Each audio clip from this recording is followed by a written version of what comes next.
star power. We'll show you the entire ride here. He really needed a clear round. The crowd knew it, everybody knew it, and this guy has delivered over and over his entire career. The partnership was absolutely superb today, and to note, this is the horse's first Nations Cup at a 5-star.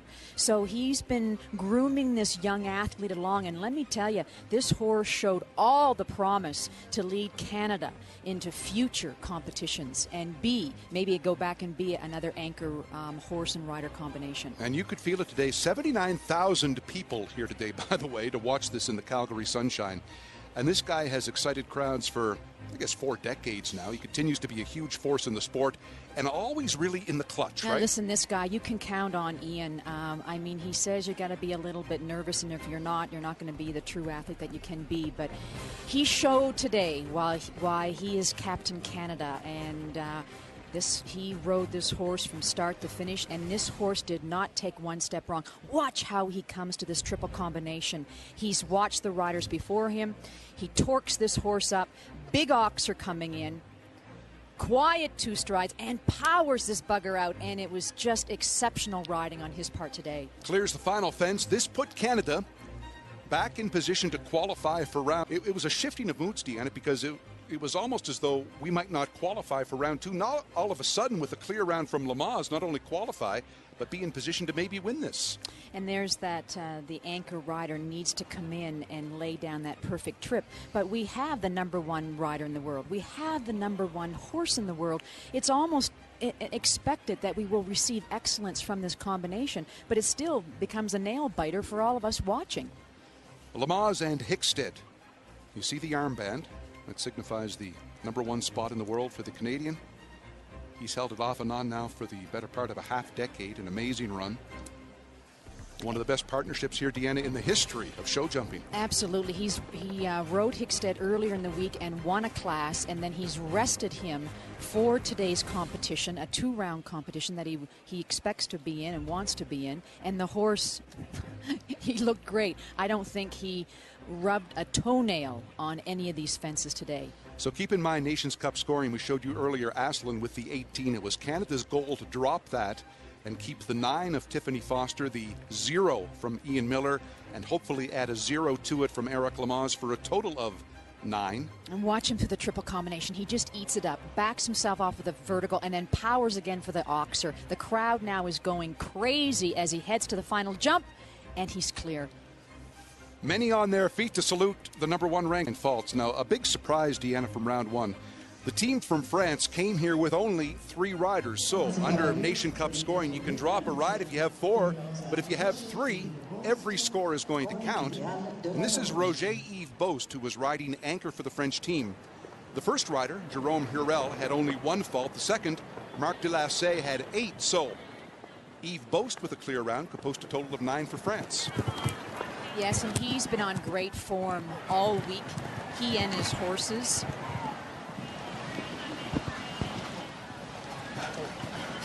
Again, this gentleman has a lot of experience in Nation Cup classes, which means the anchor position is to lay down that perfect score, which is a 0.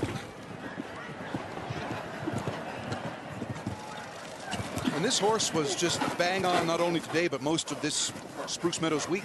Yeah, I've mentioned in other commentary that, you know, Roger has a different position. He looks a little loose in the tack, but let me tell you, he is sitting on some amazing horses that literally look like it almost jumps him out of the tack. It was interesting because, you know, in meetings before this competition, we kind of overlooked France because you figured they only have 3 guys. One of them will probably have a lousy ride and you can't drop it, so what can they realistically do? The answer is quite a bit if everybody rides guns a-blazing. Exactly, and they did what the team is supposed to do. It really was a team effort. They had to use all of the scores, and each of these gentlemen came out and posted the best they could, and their horses jumped the top of the standards today. And look at Yves Bost, just like Lamaze, clear. And just like Canada, a first round total of 9 faults. And that was the best we saw in the first round, a team total of 9. This combination got a lot of riders earlier on course. You can see the horse just giving him a wicked jump out over that oxer. And again, a few little rubs here and there, but the horse was brilliant in his performance. So Yves Bost and Ideal with the clear round. He's jumping. His uncle is Marcus Fuchs, who rode that famous stallion Tinka's Boy. Comes from a great line of horsemen. So as you mentioned, Bruce, it's the same course. This is the second round, it's the same course. So our athletes are very familiar. We start off with a line away from the out gate. And it comes to a solid wall, and we're going to see the riders do that in 5 or 6 strides. There's an option there. Then we come across the arena to a big vertical. And then this is where we're going to do this right-hand turn. We start building for the water, and I have to say it's caught a lot of riders today. Open water, about 14 feet wide. And then here's our next option. We can do 7 or 8 strides to this big wide oxer. Many of the jumps today are 1.50 to 1.60. Is it your expectation, Deanna, that second time through your score will be better, or does the gap kind of make it like a fresh start again between rounds 1 and 2? I've seen both. People that have been a little disastrous will come back and clean it up, and then people that have actually gone clear will actually rack up some faults. You would think that you're more familiar, you're more comfortable, you understand the test, that you should better your score, and that's what obviously they're hoping to do. Well, Fuchs right here obviously won't be as good as the first time. And those Canadian planks are just so unsympathetic that if you just give them a rub, all of them fall down. Hard Big rub there. Combination. That did come down. You saw the tail end of Fuchs' horse hit that. It did come down. So the clear round the first time through, but this time 8 faults for Fuchs of Switzerland. Jonathan, it's less than a year old, his partnership that is, and he's learned something for that. My hat's off to him. He's got to come back, he's got to clean up the performance, and let's just hope that we haven't lost too much confidence. The mare looks brave, and she's looking for a good ride, and he just needs to step up his game, and I think he'll get the performance from this horse.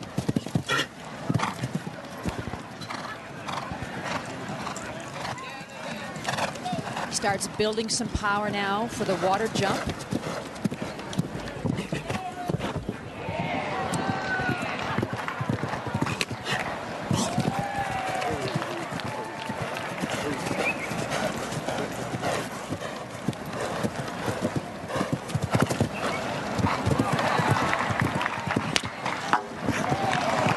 So far, so good. You know what, though? He was good to this point last time, too. Yes. Doing 5 strides down to this 1 stride combination.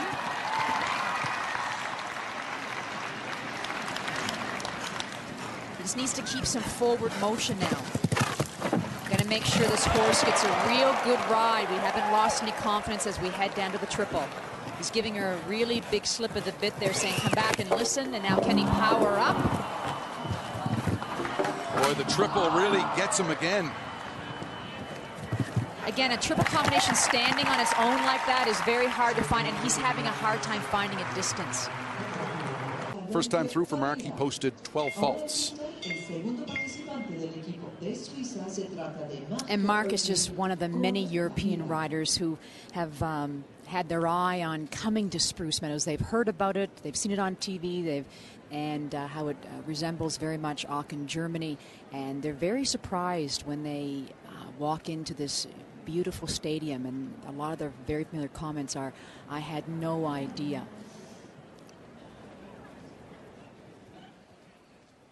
They get the idea pretty quickly, don't they? Especially on Sure a day like today. Look around. Well, it's very intimidating. I mean, just to come under that clock tower and to see all of these people. Let me tell you, it can be, as a rider, and especially for the horse, these horses generally don't compete in front of such a huge audience. And that can be very distracting and intimidating, just the actual walk into the ring. Oh.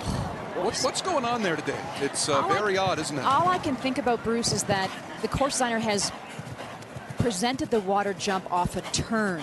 And the riders are just not building enough power for these horses to cover the arc and cover the width of the water. So they're not, don't forget about, see if they touch the tape. They got a foot right in the tub. Sometimes in the middle of the tub, which is... And that can be dangerous. That's a good point. That's why those water jumps have rubber matting on the bottom, because we could see a lot of tumbles if it was like it used to be in the olden days, just cement on the bottom, and now they've got rubber matting for that main purpose in case there could be slipping. So Ertley with the 12 faults first time through has 4 to here, now 8. He'd love to keep it right there. Up and over and under the time allowed for Ertley of Switzerland. It's good enough for a tie for first place overall. So here's Jerome Hurel. In effect, the first rider for France here in the second round.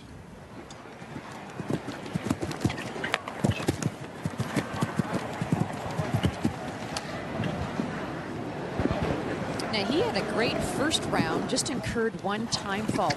Again, he's on a huge big horse.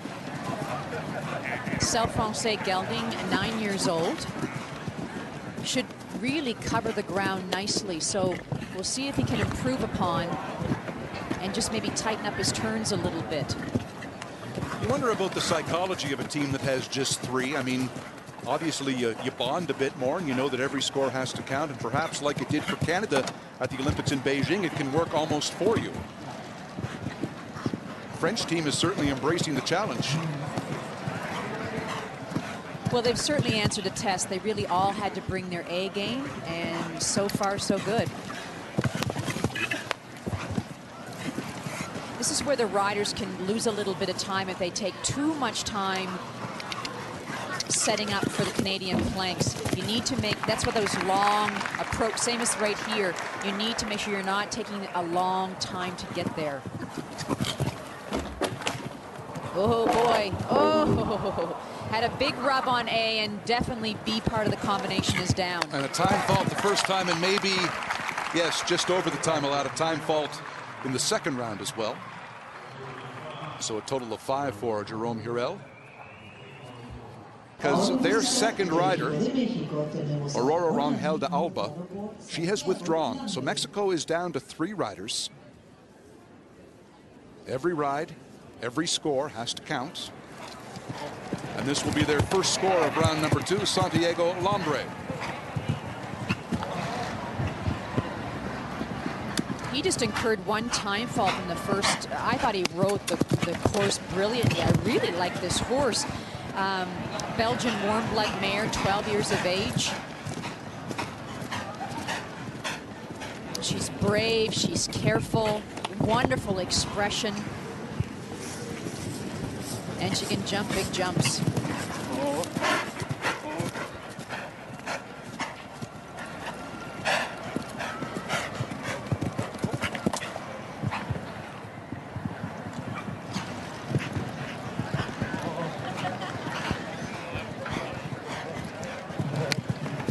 Here's the triple bar.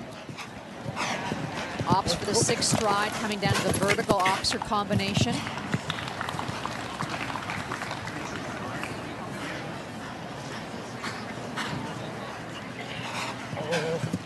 You can hear him talking to her, just trying to get her to be a little slower off the ground when she comes to those verticals by saying, whoa. Now the big test, so we've just slowed you down to the planks. Now we need to power you up to get over this. Oh boy, 11C is definitely down. And time a bit tight. So the one time fault in round 1 and a time fault again plus. All the equestrians riding today have an eye already planning ahead to London 2012 Olympics. And as Ian was saying as well, I mean, these guys get their calendars out right now. They know exactly what these horses are going to be doing and how they can peak them. And as Eric mentioned, he knows what his horse needs to do. So these horses are all individuals, and they might need more or less to get them there. And speaking of knowing what you need to do, here is Wettstein. Her first 2 teammates have posted 8 faults apiece, so she needs 4 or less really to keep the Swiss within some sort of striking distance here. And she's a different rider. She has a little bit of a style to her own, but this horse really he's a bit fractious as well. You'll see him buck out on the ends a little bit, but let me tell you, this horse, he was impressive. She doesn't have a lot of Nation Cup experience, and see that move? He's got a little character. And as a rider, that can kind of throw you off, but she's just keeping her eye focused. She knows what her plan is, and she's driving this big guy forward. Little two-step there for the crowd and keep on rolling. She had just a time fault in the first round.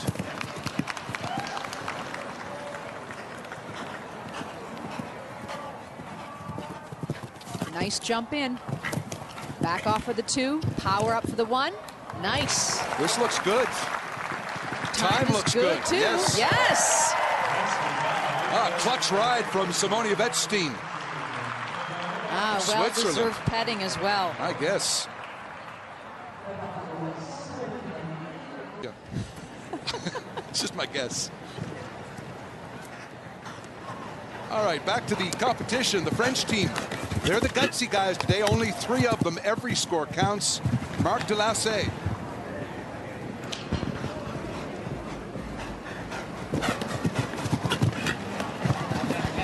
It's a lovely big Self-Français gelding, just 9 years of age. First round, he incurred 8 faults. Oh, no problem on the water.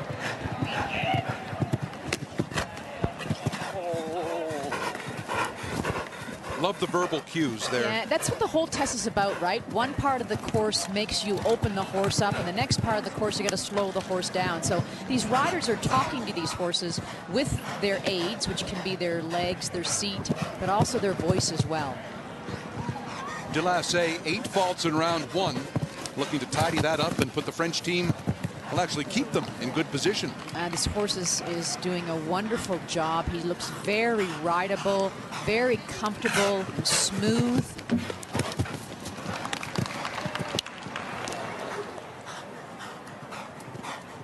Builds some momentum now down to the triple combination.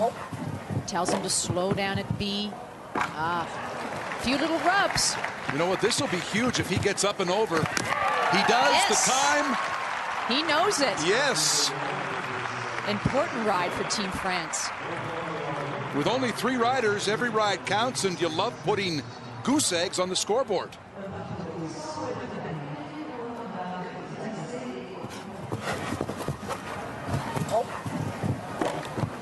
Just had a little rub on the B. The horse sure stepped up to the job today. Well, that was nice. Yes.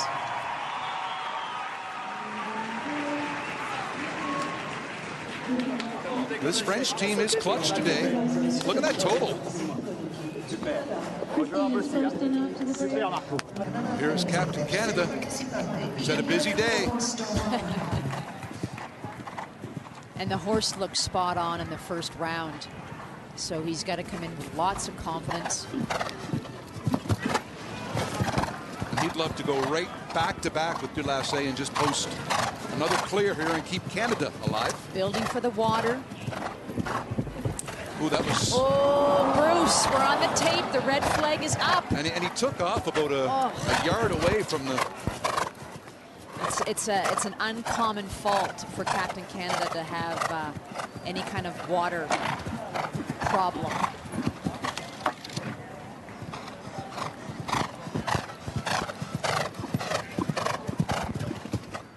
Remember here, Asselin in the second round had 8 faults. Tiffany Foster with 12. Canada needs to drop that 12, and Miller would love to keep it at 4.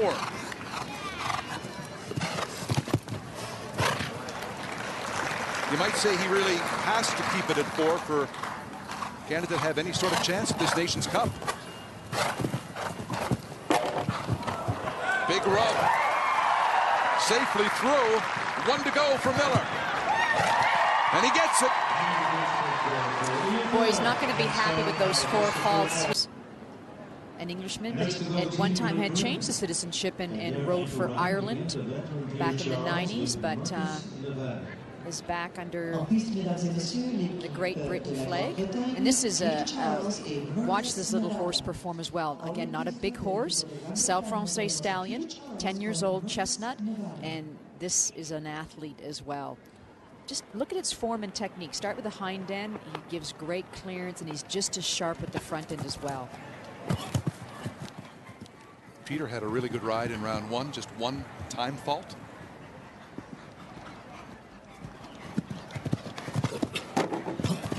Lucky at the Swiss jump. He rides him. He just gets a really good gallop going and then just lets him go. Whoa, that was some arc. There's an example of how we want the water jumped. He gave it lots of air and had no problem with the width. All of them have been very respectful to the bicycle jump, which used to be the bogey jump on course. Triple bar, 1.60 meters high and wide. One stride combination.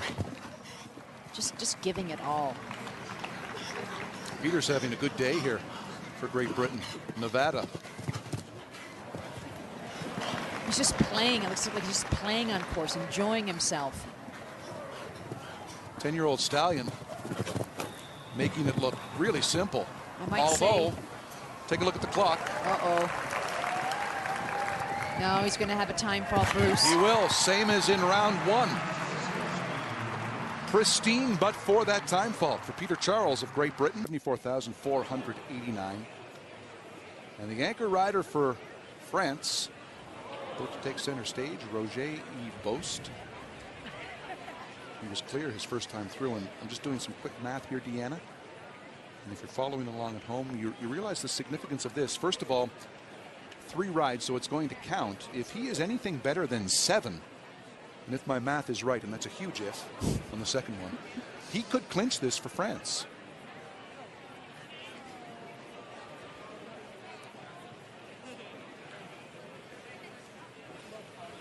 Well, his previous rides leading up to this competition on Saturday afternoon here at Spruce Meadows, the horse has been absolutely brilliant. So if I had to put any money on it, this 15-year-old Celle Francais stallion is up for the challenge. Well, a big challenge it is. And the French team, you want to talk about up for a challenge all day. 3 guys, and they've come here and each has done so well.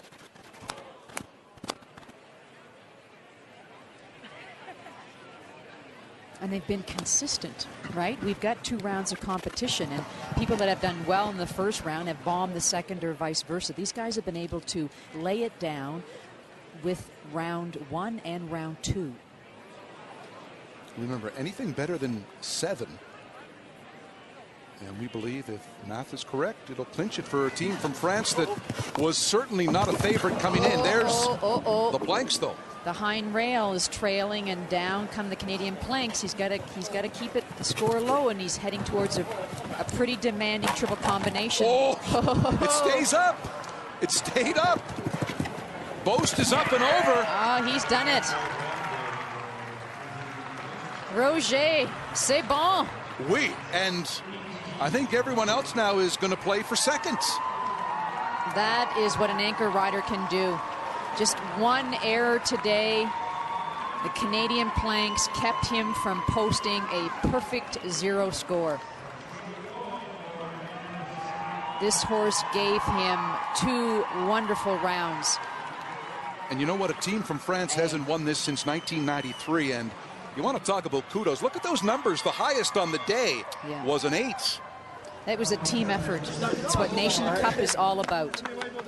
In the meantime, I'm not sure Eric Lamaze has done the math, and he probably, in a way, doesn't care. He wants to come in and go clear and do the best he can, and this could really solidify Canada's hold on second if he's able to go clear again.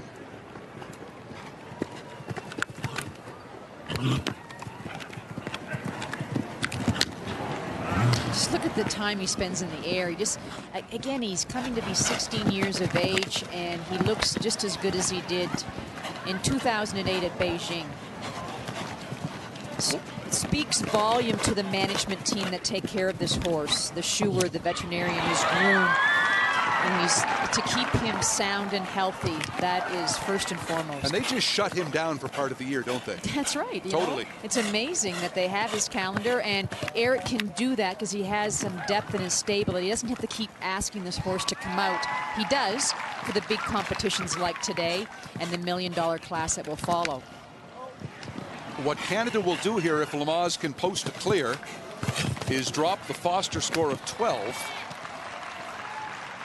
And their total will be 21. Not as good as France's 18, but still solidly in second place. All hinges, though, on a clear ride for Lamaze. And so far, so good.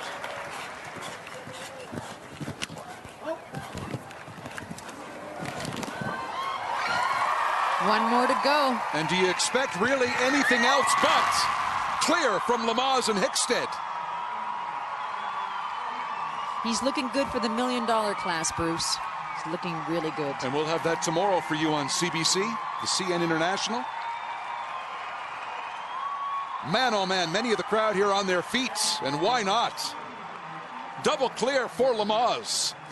Here we are in Canada. We have a Canadian horse and rider, and they're the best in the world. And sometimes people ask, is he really the best in the world? He is the best in the world. And there might be a Canadian bit of a boy gap from Montreal between 1 and 2 as well. I mean, this is a combination that's really tough. Yeah. All right, so let's do the numbers now.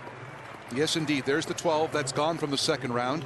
2-round total of 21. Remember, the France team, 18.